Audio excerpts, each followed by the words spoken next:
4-й велосипед. Я вас очень прошу пока что не снимать. Может быть, это вопрос по уголовному делу. Может быть, не үшін не снимать? Ау? Сіз кім боласыз? Дежурный прокурор боласыз ба? Аты-жөніңізді таныстырып кетіңізші. Ағайдар Данияр. Ағайдар Данияр, да? Қазір енді мына кісілер Астана қаласынан келіп отыр. Бұл кісілер осының алдында да келген болатын. Бұл кісілердің осы қозғалған қылмыстық істің тоқталып қалуының себебін қазір сұрап келіп отыр. Содан кейін өтінішпен бұл кісілер сіздер жауап берулеріңіз керек екенсіздер. Ол жауап келмеген. Соны себебін біз білуге келдік. Не үшін қылмыстық іс тоқталды? Неге жауап келмей отыр бұл кісілер? Неге ала алмай отыр? Бұл кісілерді білесіздер ма? Қандай жоқ. 16 дело по Курша.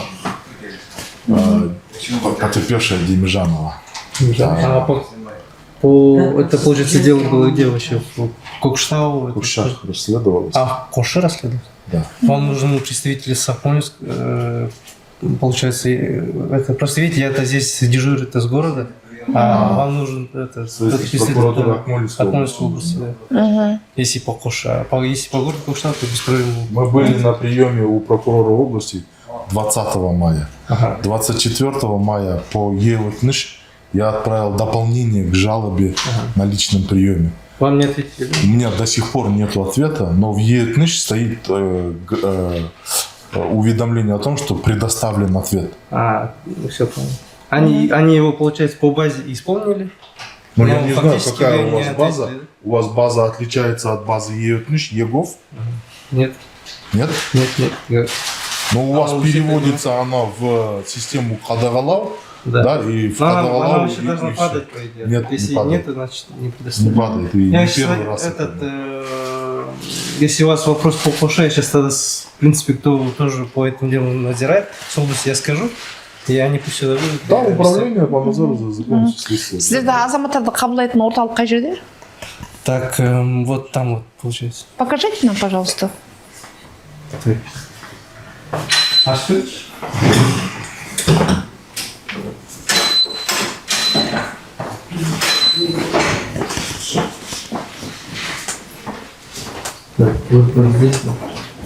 Азаматтарды қабылдайтын орталық. Кезекші прокурор қайда отыру керек? Кезекші прокурордың орнына у него, в принципе, такого нету, какого-то места. Міне қазір азаматтар келді, қазір өзіңіз көріп отырсыз. Басқа азаматтар да келіп жатыр. Мынау азаматтарды қабылдайтын орталықта неге кезекші прокурор отырмайды бұл жерде? Неге ана жерге күзетшіге бару керек? Ол күзетші запрет жасау керек, күзетші сіздерді шақыру керек. Сіздер енді бүгін дежурный болып отырсыз ғой. Осы жерде прокурор бүгінгі.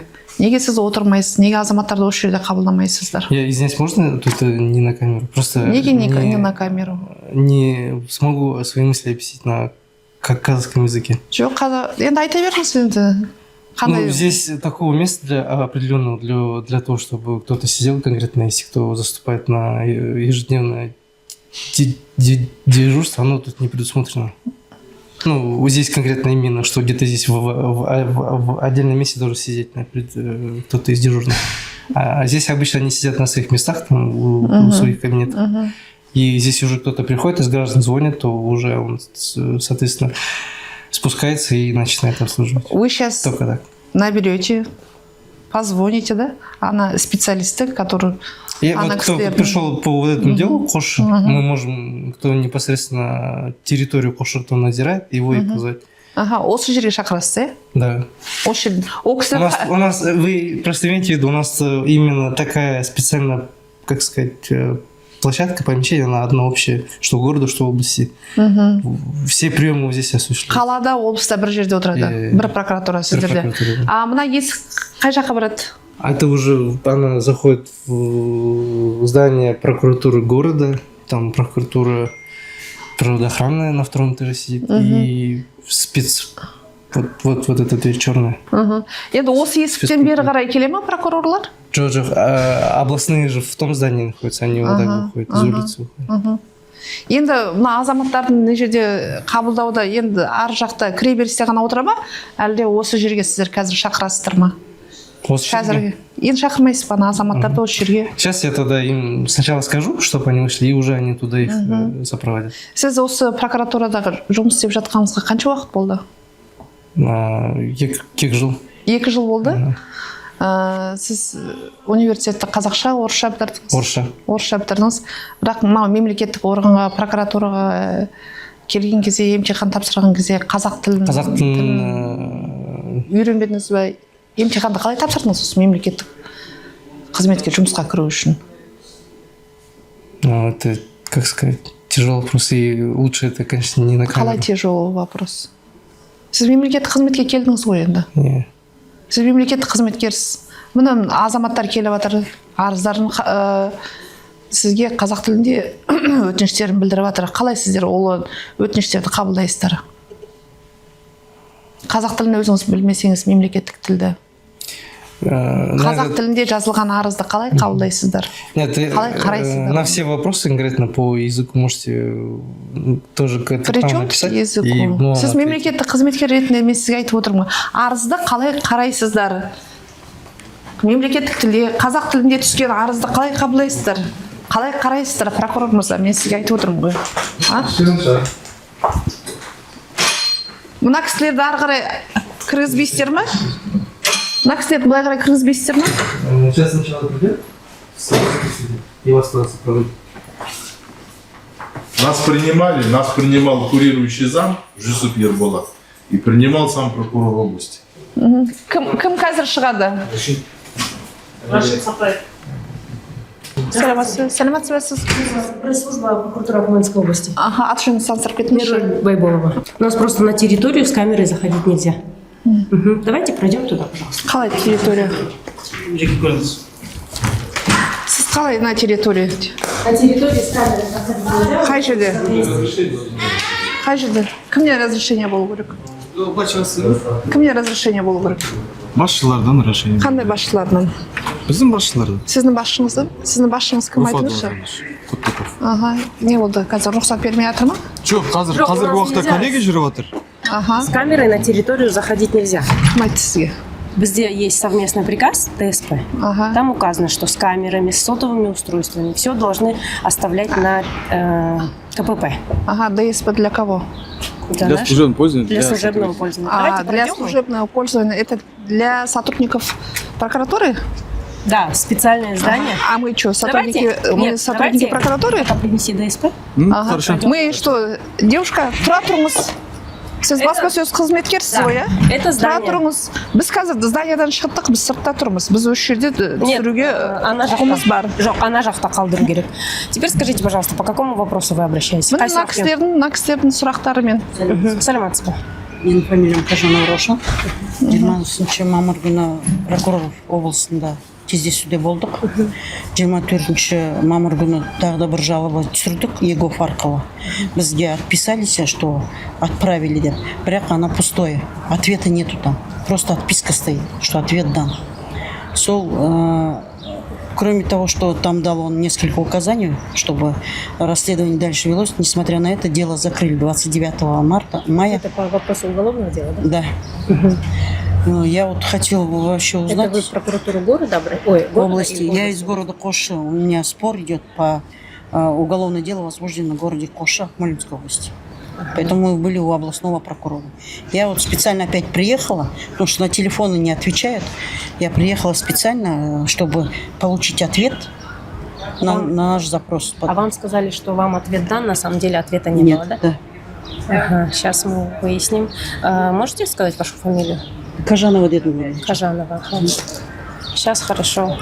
По делу Демижановой. Город Коша, да? Город Коша, да. Сейчас у нас вот коллегия, просто идет совещание с Генеральной прокуратурой. Сейчас мы поднимем вашу жалобу, и я скажу, чтобы исполнитель, кому было направлено, обязательно связался с вами. Исполнитель, дайте мне, Там не пожалуйста. исполнитель же, девушка, поймите, что согласно ведомственного приказа генерального прокурора, лицо, осуществляющее личный прием, оно должно за своей подписью и дать ответ, понимаете? Вы на личном приеме? На личном были на личном приеме 20 мая у прокурора области были. Biz mынау 16 дело бойынша Қосшы қаласында сол бойынша 20 мамыр күні біз облыс прокурорының жеке қабылдауында болмамыз. Жеке қабылдауынан бізден арыз шағым түскен. Соны қарайтын болған облыс прокуроры. 4 күн өткеннен кейін 24 мамыр күні мен сол арыз шағымға қосымша арыз шағым жіберген болатын e-өтініш порталы арқылы. Сол e-өтініш порталында маған хабарлама келді, что жаңағы өтінішіңіз, арыз шағымыңыз қаралды, жауап берілді дейді. Бірақ ол жауаптың көшірмесін, жаңа түпнұсқасын мен не пошта арқылы, не e-өтініш арқылы алмай отырмын. Одан кейін барып, сол іс бойынша, сол қылмыстық іс бойынша, қылмыстық істі қысқарту туралы, тоқтату туралы шешім қабылданған болатын. Мен ол шешімге келіспей, және де арыз шағым келтірдім осы прокурор облысының атына. Себебі оның ол қаулыны Қосшы қаласының прокуроры бекіткен болатын. Енді заң бойынша жоғары тұрған прокурорға мен арыз шағым жазуға құқылымын. Мен сол арыз шағымды жіберген болатын. Сол арыз шағым қалай қаралып жатыр, және де мынау менің жеке қабылдаудан түскен арыз шағымға жауаптардың көшірмесін алсам ба деген оймен келіп отырмыз. Жеке қабылдау бойынша сізге поштамен негізі жіберген еді, бірақ мен қазір тағы да берейін сізге жауап жеке қабылдау бойынша. Ал жаңағы қысқартқан жайлы арызыңыз 9 маусым күні келіп түсті. Қазіргі таңда ол қарастырылып жатыр. Оған жазбаша тағы да жауап береміз. Не қарастырылып жатыр? Аты жөніңізді толық таныстырып бердіңізші? Мен атым Жан, бірінші басқарманың прокуроры боламын. Мына кісілердің қылмыстық іс бойынша не үшін тоқтатылғаны алдындағы, сол бойынша өзіңіз түсініктеме беріп кетіңізші? Қазір нақты ештеңе айта алмаймын, өйткені арыз жаңа қарастырылып отыр, артынан жауабын береміз. Қандай арыз қарастырылып отыр? Қылмыстық істі қысқартты, сонымен осы кісілер келіспеушілігін білдірді арызда. Сол арыз қазір қарастырылып отыр. 9 маусым күні түсті, 2-ші күн қазір біз қарастырып жатырмыз. Себебін айтыңызшы, алдындағы түскен арыз бойынша істің қысқарылуының себебін айтыңызшы, не себептен қысқарылды? Ол жаңағы қаулыда бар, оның барлығы жазылған қаулыда. Сіз қарадыңыз ғой бұны, бұнымен таныстыңыз ғой олармен? Жоқ, ол қазір қарастырып жатырмыз. Жоқ, алдыңғы түскен арызбен таныстыңыз ғой? Жоқ, мен емес, ол менің коллегам жауап берген, ол қазіргі таңда командировкада, сондықтан мен шығып отырмын сізге. Енді бұған енді ол кісі командировкада, сіз таныспадыңыз, бұл істі білмесеңіздер, бұл жерге неге шықтыңыздар? Енді мен айтып тұрмын ғой, қазір ол кісі командировкада, біреу шығу керек қой сізге жауап беру керек. Қылмыстық істің қысқаруының себебін айтыңыздаршы. Қандай себеп? Ол қаулыда бар, қаулы жаңағы адвокат мырза танысқан. Бұл кісілер сіздерге дәлелдеп беріп отыр ғой, бүткіл құжаттардың бәрін. Ол жазды, арыз жазды. Енді сол біз арызды қарастырып жатырмыз. Қанша күн қарастырасыз? Бізде заң бойынша 15 күн бар. Сол аралықта сізге жауап береміз жазбаша. Қалай қаралуы мүмкін қазір ол жазылған арыз? Түсінбедім сұрақты. Қалай қаралуы мүмкін ол жазылған арыз? Қалай қаралуы мүмкін? Иә. Сіз болашақ шешімді айтып жатсыз ба? Қазіргі таңда ондай жауап бере алмаймын. Ол қарала ма, қаралмай ма? Ол міндетті түрде қаралады. Бірақ оның нәтижесін қазіргі таңда айтуға мүмкін емес. Мына кісілерді беріп отырған дәлелдері аз болды ма сіздерге ұсынып отырған дәлелдері? Бізде әлі қарастыратын уақыт бар. Жауабын береміз. Жоқ, алдыңғы қылмыстық істің қысқартылуына себепші болған бұл кісілердің ұсынып отырған дәлелдері аз болды ма деп тұрмын, сұрақ қойып тұрмын осындай. Алдыңғы дегенде қылмыстық іс біреу ғана бізде, дұрыс па? Дұрыс қой, иә. Біреу ғана. Қозғалған қысқартылды ғой, соны айтамын. Сол кезде дәлелдер аз болып тұр ма, не үшін қысқарылды? Бұл кісілер толыққанды дәлелдерін ұсынып отыр ғой. Енді қараңыз, оны қысқартқан Қосшы полиция басқармасы, оны бекіткен Қосшы қаласының прокуроры. Енді біз жоғары тұрған прокуратура болғандықтан, біз оны қазір қарастырып жатырмыз. Осы кісінің арызы бойынша келіспеу себебімен біз қарастырып отырмыз қазір. Кеше алды күні 9 маусым күні ғана келіп түсті жаңағы арыз шағым. Тек қана ол кісілердің арыз шағымдарын қазір бұл кісілер Астанадан келіп отыр, қанша километр жер жүріп келіп отыр. Енді бұл кісілерді қазір мынау азаматтарды қабылдайтын орталыққа барып, бұл кісілердің тағы қосары бар шығар. Арыз өтініштеріне ол туралы сіздер тыңдағыларыңыз келмей ме? Тыңдауға мүмкін, біз тек қана Енді жүрсеңізші, енді азаматтарды қабылдайтын орталыққа. Ол кісілерде тағы ұсыныс жасайды деп отырсыздар. Жүріңіздер онда. Жүріңіздер. Таныстырып өтейін. Біз мынау жеке қабылдау кезінде, мынау және жауаппен танысып отырмын.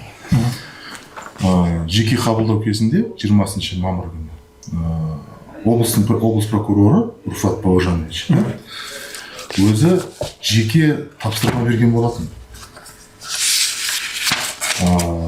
Облыс департаментінде, ішкі істер департаментінің, полиция департаментінің бастығының орынбасары Бек Даниярға және де осы облыс прокуратурасының жаңағы бірінші басқармасының бастығына берген болатын. Мынандай поручение берген. Мынау қылмыстық іс бойынша қылмыстық жаңағы орбитада Астана қаласының нотариусы болған Исакова деген.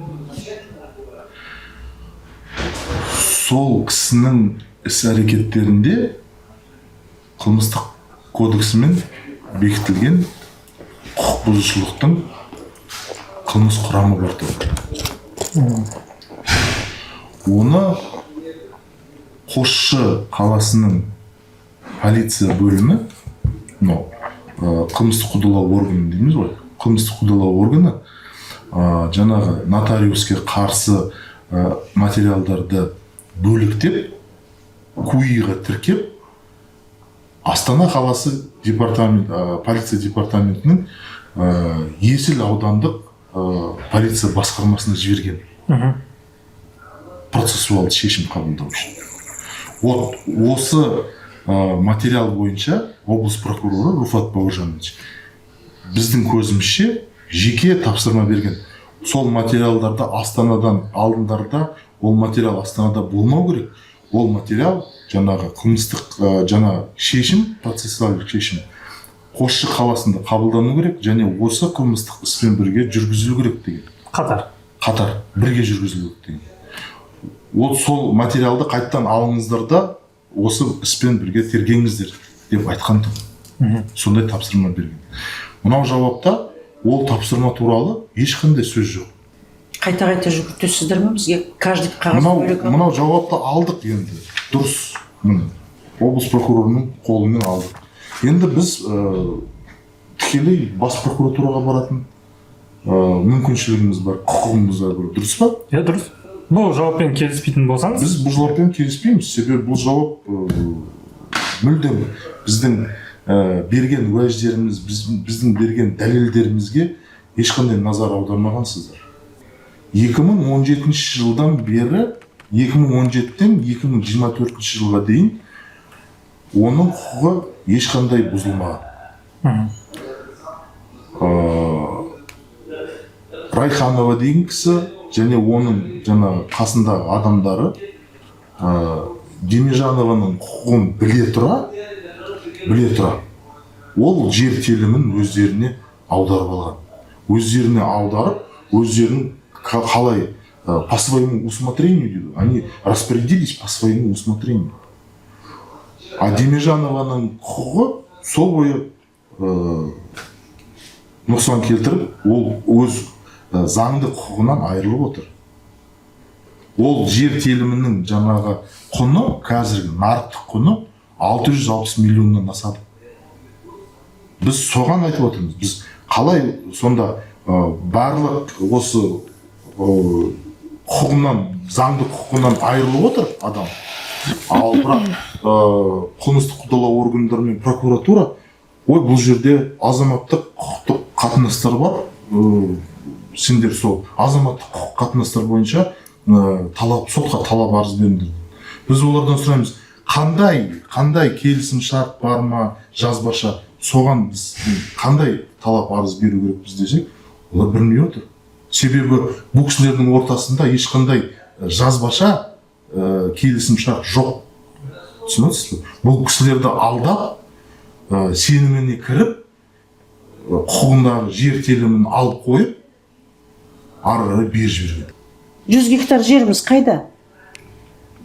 Сонда біз еңбек етіп біреу үшін жұмыс істеуіміз керек па? Бізде күн көргіміз келеді. Біздің де семьямыз бар асырайды. Аны депутат қылып, енді он бүкіл әкімшілікпен кездеседі, олардың бюджеттерін утверждать етеді. Конечно, ол бір-бірін қарға-қарғаның көзін шұқымайды. Сол үшін сіздер бар емессіз ба, надзор жасайтын. Сіздер, мен түк артық сұрап отырған жоқ. Заң түрде надзор жасап беріңіз. Міне, жаңағы жауапты мен де оқыдым. Шыны керек, былай айтқанша, возмущена. На заседании совершенно другие слова говорились. На жерде қалай жазғанын білмеймін. Там же тоже запись шла. Если на то надо тогда требовать изъятия этой записи. Были представители отдела земельных отношений, Санжар, например, давал показания, что приходила Райханова, сама лично подавала заявление, хотя она не имела права. Я просила это заявление изъять. До сих пор ни следователь его не изъял, ни прокурор города Қосшы никаких не прилагает усилий. Я что, за каждой бумажкой буду уговаривать работать сотрудников, которые за это зарплату получают? Это я даже не говорю, что там кого-то признать виновным, кого-то не признать. Мои законные требования не исполняются.